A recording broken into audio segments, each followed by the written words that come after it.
Hey, what's going on, everybody? It's the CD guy, Johnny Z here. Thank you so much for tuning back into the channel, and today we're going to be taking a look at some great metal albums with terrible album covers. Cover art is so important to the marketability of a studio album, and even though not every album can be on the same level as Number of the Beast, or Painkiller, or Highway to Hell, we're going to be taking a look at the worst of the worst here. Great albums plagued by awful cover art. So that said, these are really in no particular order, but I am going to start with a handful from Black Sabbath. Black Sabbath have a number of iconic album covers in their catalog, but a few stinkers here and there as well, so I'm going to kick things off with 1987's The Eternal Idol.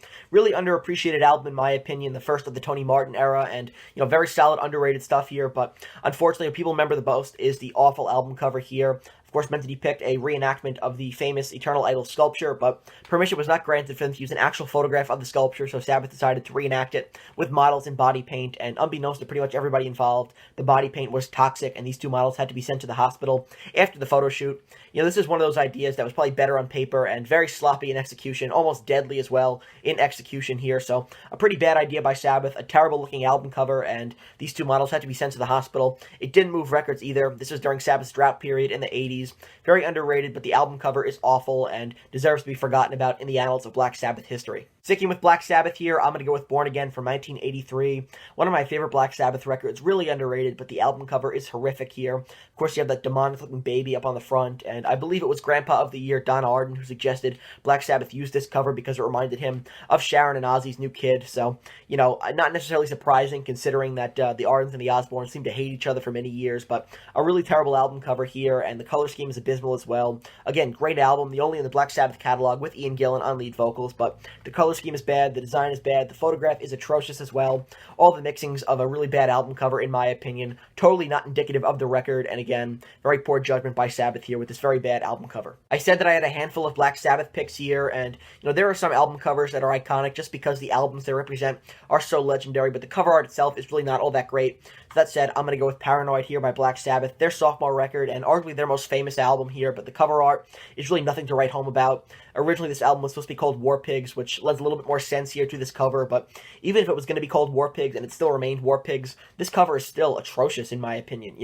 Very cheesy, hokey, poorly shot as well. Just a terrible design here for this album cover, and of course, with tracks on here like War Pigs, Paranoid, Iron Man as well. It's no secret why this album sold so well, but that's got nothing to do with this album cover here. Really poor stuff by Black Sabbath on what's one of the most important metal albums of all time, and this album cover does not indicate how great this album truly is. Following that up here, I'm going to go with Reload by Metallica from 1997, and what can I say? It's blood and urine.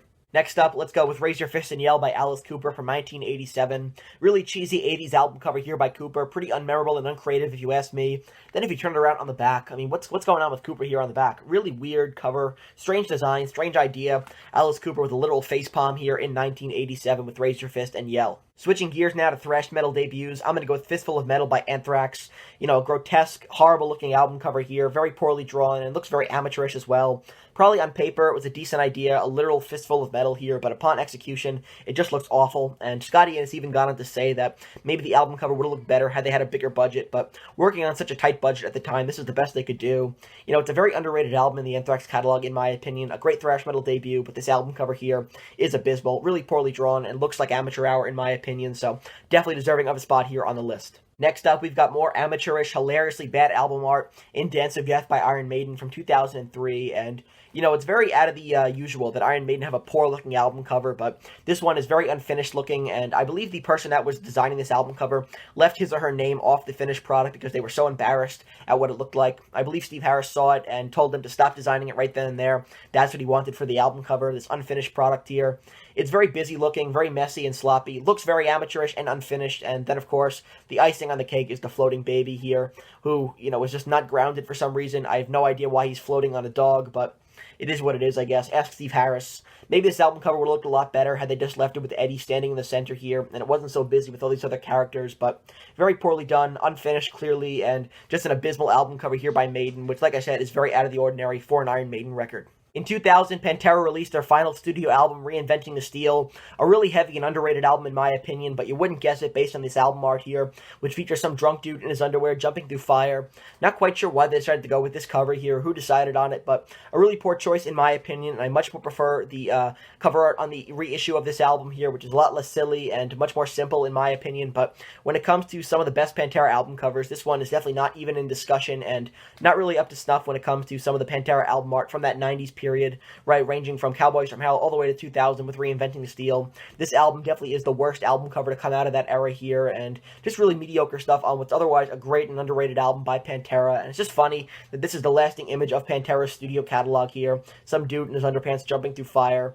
Really, really weird, and again, not quite sure who thought this would be a good idea for an album cover, but definitely belongs here on this list. People are probably going to disagree with me here, but I need to at least give a mention to Manowar on this list, and some of their album art here is just so over the top and cheesy, and I get that that was a huge part of Manowar's gimmick, but I mean, these covers are just so bad. I mean, come on, man. Full of 80s cheese in my opinion here, and just so busy and over the top in my opinion, very cartoony, and you know, there's some really underrated music here on these albums, but when it comes to the cover art, Manowar always seem to have some really cheesy designs. Again, I know that's part of their gimmick, but it's just a little bit too over the top for my taste here. Love Manowar, but their album art can just be too much at times. Definitely need to give them a mention here on this list. Now, I consider myself to have a pretty big collection of rock and metal CDs, but I don't own everything, so that said, we're going to do a lightning round Hall of Shame here of some great metal albums with some awful covers that I just don't happen to own.